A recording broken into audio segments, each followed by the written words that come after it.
Happening now, a convicted Cattaraugus County killer up for parole has been released only after pushback and outrage from locals. And the redevelopment project of a historic hotel receives a sizable tax break. Plus, we break down the plan to stabilize the Chadakoin River, opening it up to prevent flooding. Live and on demand, this is WNY News Now. Thank you for joining us for WNY News Now. I'm Justin Gould. Those stories and more are coming up, but first, a convicted Cattaraugus County killer up for parole has been released to a downstate New York community following pushback and outrage from many here in Western New York.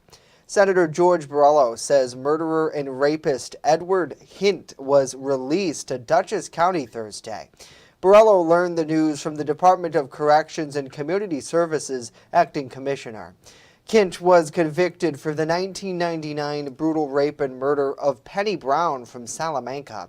On Mother's Day, while she was out jogging with her two dogs, Brown was ambushed, assaulted, and raped by the then teenager. The now 39-year-old man was due for release Wednesday after serving time at Elmira Correctional Facility.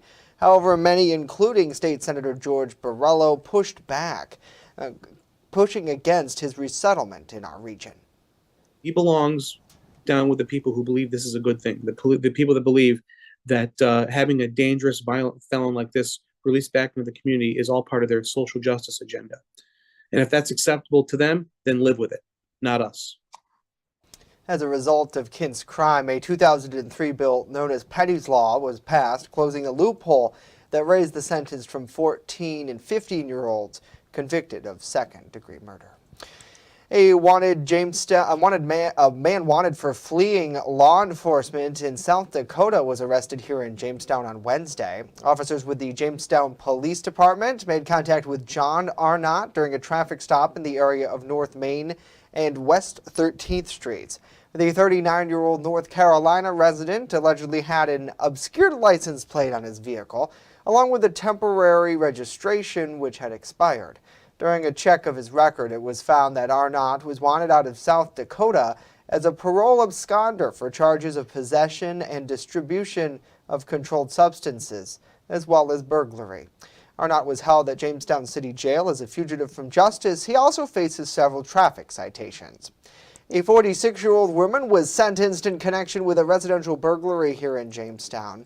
Danielle Howie was sentenced Wednesday to an intermediate state prison term of 2 1/3 to 7 years behind bars. The Chadakoin County District Attorney's Office says that Howie pled guilty to felony burglary charges in January.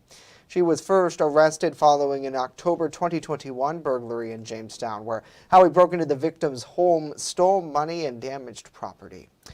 A 25-year-old Dunkirk man was sentenced to nearly a decade in state prison in connection with a northern Chautauqua County shooting which happened last summer. The County District Attorney's Office announced the criminal sentencing Wednesday against Ardian Rivera Salom. The man was arrested last July after discharging a 9mm pistol in the 400 block of Columbus Avenue in Dunkirk, pointing the gun at people and shooting several times in the air there. Rivera Salom, who's already on parole, was convicted in January for felony criminal possession of a weapon in this case. After serving 9 years behind bars, he'll undergo 5 years of parole supervision. Well, work to repair and restore Jamestown's Chadakoin River. It's expected to begin sometime in April. Our Bronson Rasmussen joins us live from the newsroom with more on reconstruction efforts today. Bronson? Justin? Of the city of Jamestown, the Chadakoin River has played a vital role in both community and economy. However, the waterway now faces many problems, including blockages, collapsing banks, and littering debris.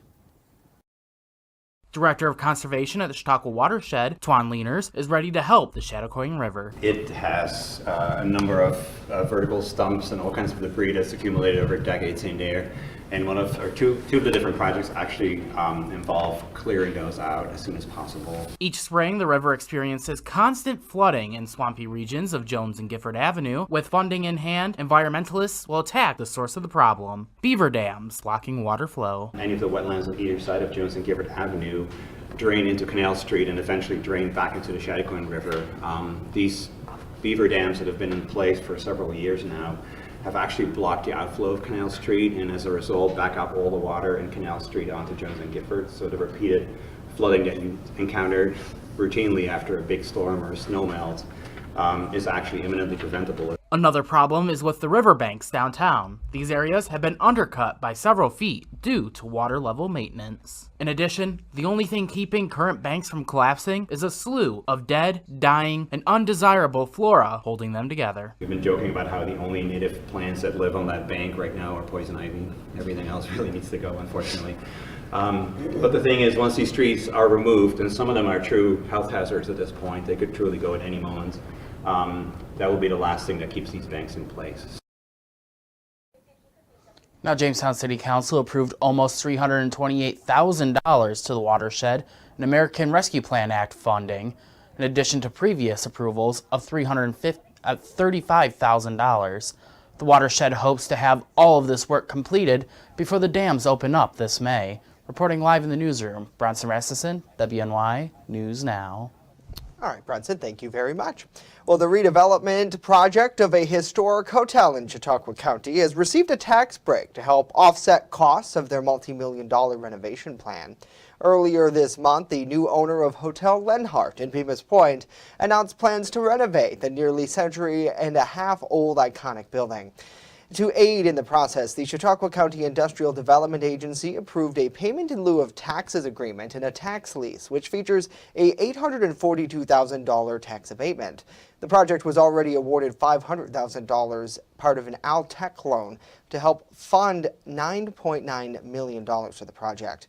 Now, a rendering of the proposed reno for construction included a new patio, rooftop patio, and elevator access to that.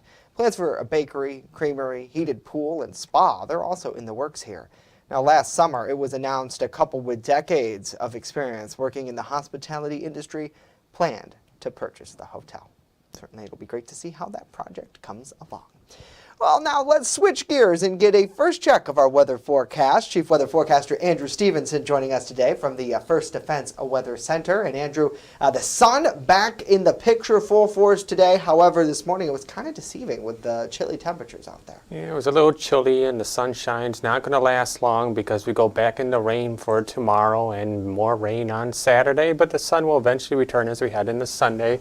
But we start off with a live look from Warren. We got partly sunny skies out there from the Warren Sky Bank camera, and the snow that we got yesterday, the little bit we did get, is pretty much all melting away as the sunshine works its magic on melting that snow. It was windy yesterday as that cold front passed through the region as well. The peak wind gust as that cold front passed through the Jamestown airport was 40 miles per hour. The strongest wind gusts I found across all of western New York yesterday as that front pass came from the Buffalo airport with a wind gust of 61 miles per hour. We made it to a high of 46 degrees yesterday. The low was 17. The low occurred about 9 o'clock last night after that front pass through. And the records for the day, 78 was the record high, set back in 1962, and the record low of 11 set back in 2015. So for the rest of the afternoon out there, it will be a nice day out there, partly to mostly sunny skies, but it will be a chilly spring day as temperatures today only make it into the mid to upper 30s with a west wind of 5 to 10 miles per hour. We have some rain on the way, and then spring will actually start to arrive by this time next week. I'll have the full forecast coming up in just a few minutes. Certainly hope it does, Andrew. Thank you so much. As we continue, we're outlining a push in Albany to increase transparency within New York State government. And later, some good news for those seeking high-speed internet access here in the Empire State. Stay with us. With coverage that matters, this is WNY News Now.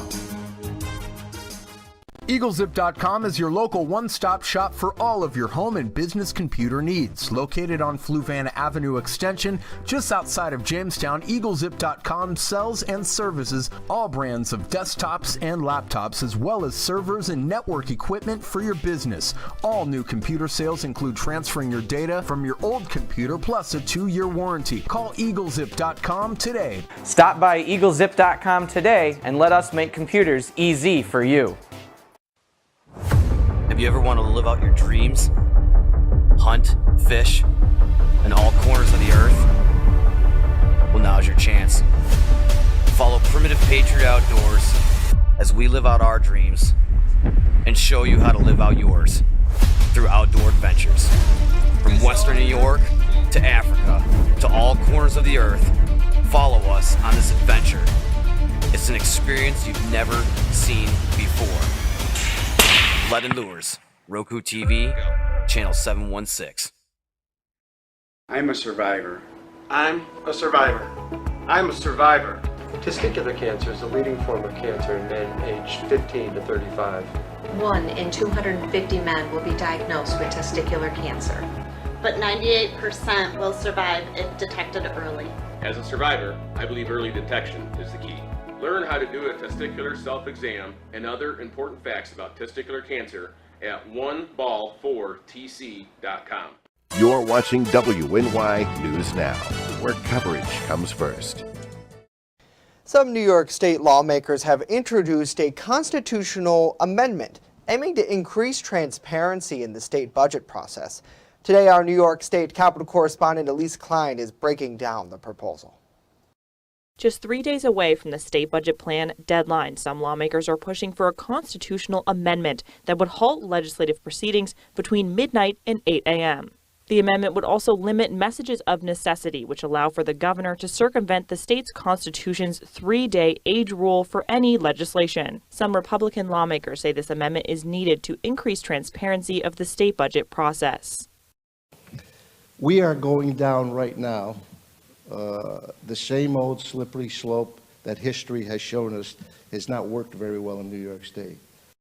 While some Democratic lawmakers say the opposite. They say there is fair transparency, highlighting votes on legislation, including the budget, are all public record, and session debates are live streamed and recorded for the public to watch. The idea of limiting a time limit of debate doesn't make any sense. We just should follow the rules, and if there is a problem, let's figure out the problem. But just having these arbitrary restrictions on midnight or 8 a.m., I don't think that serves the public well. An amendment to the state constitution must pass in the legislature twice, then it would go to the public for a vote on an election ballot. In Albany, Elise Klein, WNY News Now. New York State will receive $100 million in federal funding to enhance high-speed internet. Governor Kathy Hochul and New York Senators Chuck Schumer and Kirsten Gillibrand made the announcement Wednesday. The new federal investment comes from the American Rescue Plan's Capital Projects Fund. It's the largest targeted investment in affordable housing connectivity in the nation. Now, according to Governor Hochul's office, New York estimates 100,000 homes will be connected to high-speed internet across the state. Well, on Wednesday, Pennsylvania Governor Josh Shapiro visited a farm in Lancaster County to outline his plan to fight the high-path avian influenza. Agricultural officials say the avian flu poses a significant threat to the poultry industry and the 26,000 jobs it provides in Pennsylvania alone, which is the fourth largest egg producer in the nation. There is a $25 million fund for farmers to recoup their poultry losses. So far, $8 million in relief has been used in his budget proposal. Governor Shapiro wants to expand that fund with an additional $25 million and another $6 million for testing capacity. I mean, this is hurting farmers, and so we're doing everything we can to get money back in their pockets when they lose their flock. As I mentioned before, $8.2 million of the initial $25 million that my predecessor and Senator Martin set aside has already been driven out to farms. Pennsylvania's poultry industry accounts for over $7 billion of its $132 billion agricultural industry. It also leads the country in organic egg and poultry sales.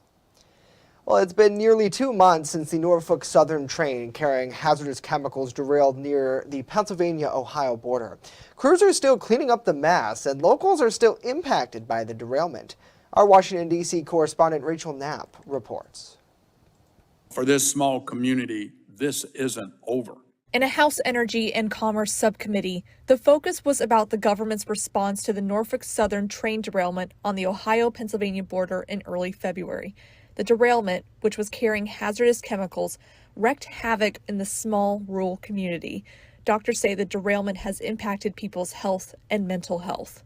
Residents have expressed concerns about immediate health issues of sore throats, headaches, and anxiety, as well as unknown long-term health conditions, including the development of cancer. And nearly 2 months later, they are still cleaning up the mess. There is a many thousands of tons toxic dirt pile still sitting there. The EPA, the DOT, and other state and federal agencies have been criticized for their response to the disaster, some saying they arrived on site hours after the derailment. The EPA says they've been boots on the ground every day since. There have been tremendous progress in cleaning up and moving the waste out of the community safely and quickly, including the removal of more than 9 million gallons of liquid waste and over 10,000 tons of soil. And mind you, 70% of the solid waste shipped off-site has occurred in the last 2 weeks. The pace is picking up and the job is getting done. Democratic members were upset Norfolk Southern was not there to testify. Other witnesses say the primary focus needs to be on the health and safety of the East Palestine community. By holding Norfolk Southern accountable to make it right, this was not East Palestine's fault. At the Capitol, Rachel Knapp reporting. Rachel, thank you. The Ohio EPA believes it will take at least 2 more months to clean up that site. Well, coming up next, we will check in with a vigil for the victims of this week's mass school shooting in Nashville. And later, we celebrate Vietnam veterans in our region as 50 years have passed since the U.S. left that conflict. But first, we return with a full look at our weather forecast. Andrew's up after this. Stay with us.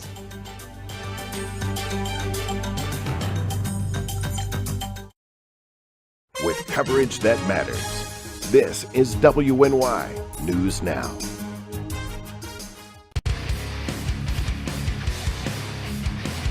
On this episode of Lead and Lures, pro staffer and lethal lady Caitlin Armstrong takes out her big Ohio buck. Months of hard work, dedication, and scouting have led her to this moment. You're not going to want to miss this episode of Lead and Lures on Channel 716 Roku TV.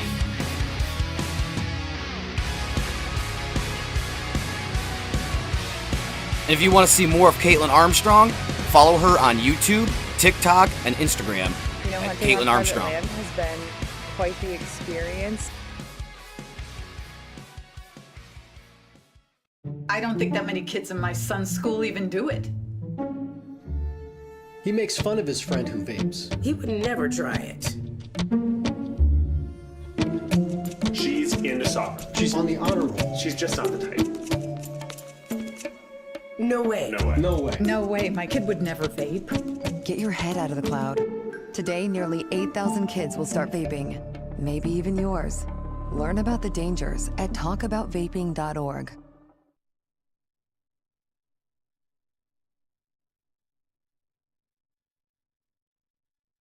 WNY News Now is covering stories that matter to you. 15-year-old Yadiel Diaz was subject to a public humiliation stunt by a fellow student in an act of violence and bullying.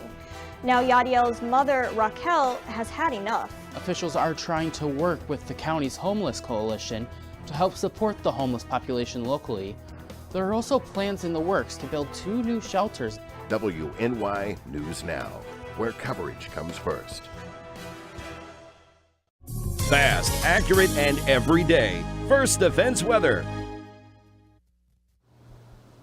Welcome back to WNY News Now. Currently in downtown Jamestown, we are under mostly sunny skies. The current temperature at the airport is 30 degrees with a southwest wind of 5 miles per hour. The cold front that moved through our area yesterday is currently out over the Atlantic Ocean, and high pressure has built in and will continue to drift across Pennsylvania today, and that's going to provide dry weather across much of the region through tonight before our next system brings another round of rain tomorrow and into Saturday. The NOAA Storm Prediction Center has a large area of the Midwest and the Ohio Valley under risk for severe weather tomorrow, and areas have the potential for some very strong thunderstorms tomorrow, including portions of Missouri, Illinois, and Iowa. Those areas under the moderate risk, which is a level 4 out of 5, could see strong thunderstorms, multiple tornadoes with long track, damaging winds, and some large hail. So if you know anyone that lives out in these areas, you might want to let them know about the severe weather tomorrow and tell them to tune into their local weather for updates tomorrow, because it could be potentially dangerous tomorrow. Back here across our area, we are under under a marginal risk for severe weather on Saturday, so not as strong as those areas dealing with tomorrow, but we could see a couple strong thunderstorms on Saturday, and the main risk with those strong thunderstorms would be damaging winds and maybe some small hail. So let's time it out on future scan through the rest of the afternoon today. Partly to mostly sunny skies, and those skies will remain mainly clear at least through the first half tonight, and then our next system will lift a warm front through the region by early tomorrow. Rain showers will begin early tomorrow morning and will continue through the day tomorrow with widespread rain, possibly even heavy at times, and then the rain will taper off a little bit heading Friday night into Saturday, and then a cold front's going to move through on Saturday, but ahead of that cold front we might have some dry time on Saturday, and if we get enough sunshine on Saturday, that will aid in the development of some stronger storms before that cold front moves through. And now the extended forecast powered by Ultimate Satellite Solutions. Temperatures tomorrow should make into the low 50s. Saturday, out ahead of that cold front, we should make it into the mid to upper 50s, close to 60. If we do get some sunshine on Saturday, that will only aid in helping the temperatures get a little warmer, but it will also aid in the potential for some stronger storms. And then the cold front moves through, and then Sunday we're back down into the upper 30s, although it will be sunny. But there is some good news, and this is not an April Fool's Day joke. Temperatures next week in the low 60s, possibly mid 60s by mid-Wednesday, with a few springtime showers possible Tuesday and Wednesday. Yeah, Andrew, I'll take that 65. It's definitely spring and beyond. A good blessing for all of us. Thank you very much. Well, now let's get some headlines from around the nation. 7 people are dead after 2 Black Hawk helicopters crashed in Kentucky Wednesday night. It happened on a routine training mission in Trigg County. That's just north of the Kentucky-Tennessee border. It's about an hour outside of Paducah. The helicopters were with the 101st Airborne Division, which confirmed on Twitter that there were several casualties, but they did not give us an exact number. Authorities say the choppers crashed in a rural area. No residents were impacted. Several agencies now assisting with the wreckage there.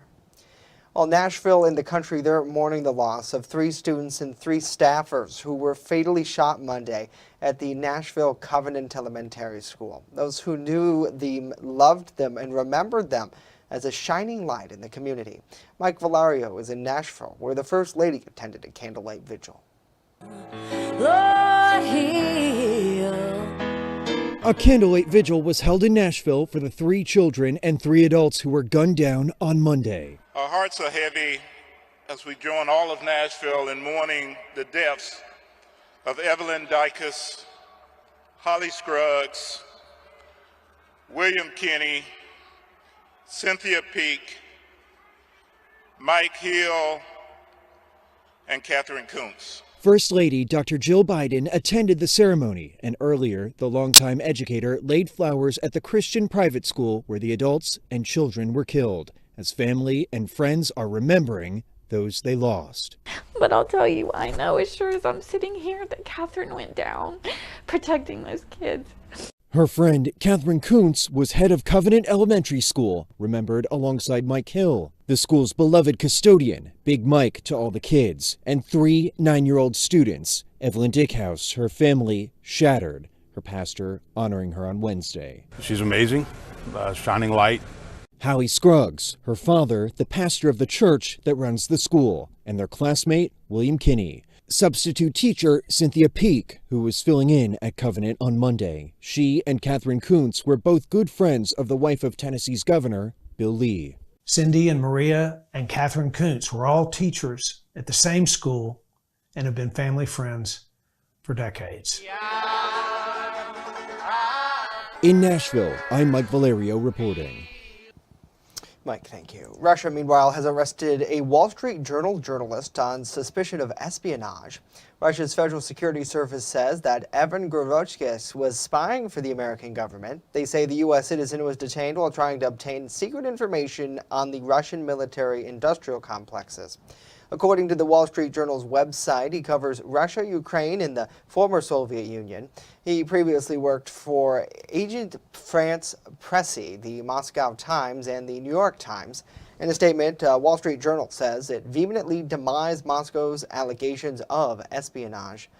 Gurevich is the first U.S. journalist arrested in Russia for spying since 1986. Well, coming up next, we remember 50 years later since the Vietnam War ended. A look at ceremonies in our region coming up.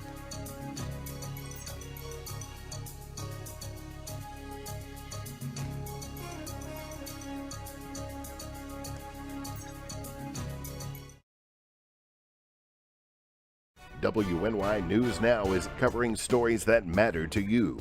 This year's theme, Fire Won't Wait, Plan Your Escape, focuses on the importance of knowing your way out of a home or business in the event that a fire were to break out. The Hullo Summer Festival in downtown Jamestown, and as you mentioned, the whole goal of this is to connect Jamestown's kids with things to do over the summer. WNY News Now, where coverage comes first.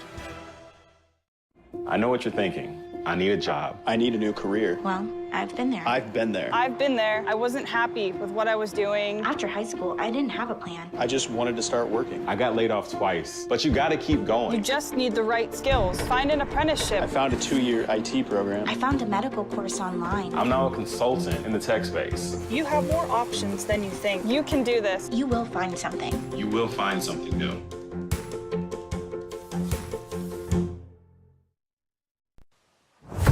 Have you ever wanted to live out your dreams? Hunt, fish, in all corners of the earth? Well, now's your chance. Follow Primitive Patriot Outdoors as we live out our dreams and show you how to live out yours through outdoor adventures. From Western New York to Africa to all corners of the earth, follow us on this adventure. It's an experience you've never seen before. Lead and Lures, Roku TV, Channel 716. You're watching WNY News Now, where coverage comes first. 50 years ago, U.S. troops were pulled out of Vietnam's war. And on Vietnam Veterans Day, those who fought in the war gathered to remember it and the generation who served. Tom Kowalski spoke with some Vietnam veterans about what the day meant for them. 50 years. 50 years of honoring those Vietnam veterans who are still with us and those who have passed. Today, Kenneth Kinsell, along with dozens of other veterans past, present, and future, gathered to honor those who fought in Vietnam. It's a long time ago, it seems, and we lost a lot of people, a lot of friends. We remember them after the 50 years, of course we do, and we'll do it as long as we can. But it's not just about remembering those who passed. Retired General Mike Dunleavy says today is about reminding America to take care of the veterans who are still with us. We suffer from an inordinate number of cancers and other maladies that I've encouraged the people here to go get checked at the VA and get the services and treatment that they need. But Kinsell says it's more than just physical illness, it's mental illness as well. PTSD, it's a big thing, and the suicide rate is sky high. It's 20%. It's being worked on. It's getting them help. And Dunleavy feels every young American should have the chance he did to serve the country in one way or another. Ask every teenage boy and girl to really think about military service or public service, to the Peace Corps or some other entity. Give back to America everything that we've been given. That's what I'd ask them to do, and that's what the veterans universally say that. You can't beat the opportunities we had to meet people and experience things we never would have. Tom Kowalski, Erie News Now. All right, Tom, thank you very much. It's such an important story to tell, and I think all these years later, even with these veterans leaving the war, some of these memories that they have, they're still so very real. And you look at it, there aren't many World War II veterans, Korea veterans anymore. Unfortunately, that'll be the case with Vietnam veterans as they age out and pass away. So to be able to talk to them and to share their stories, and I think too, just that mission of service, Andrew, it's not just military service, but as they mentioned in Tom's piece, just the general community service, giving back. It's something we don't see today, and that generation definitely did, by going over and doing service that was unpopular, right? They came home, they were spit on. So it's powerful to see and important to remember 50 years later. Great to keep them in our memory lest we forget what history has shown us. Right, absolutely, absolutely. And here in Chautauqua County, we tip our hat to all veterans, especially those from the Vietnam conflict. Well, that's going to do it for the show today. Of course, news continues 24/7 at WNYNewsNow.com. We'll leave you with this look over Lakeside Park in Mayville. I'm getting an early jump on the weekend tomorrow, but Andrew and Bronson will be here for our TGIF edition. Have a great day.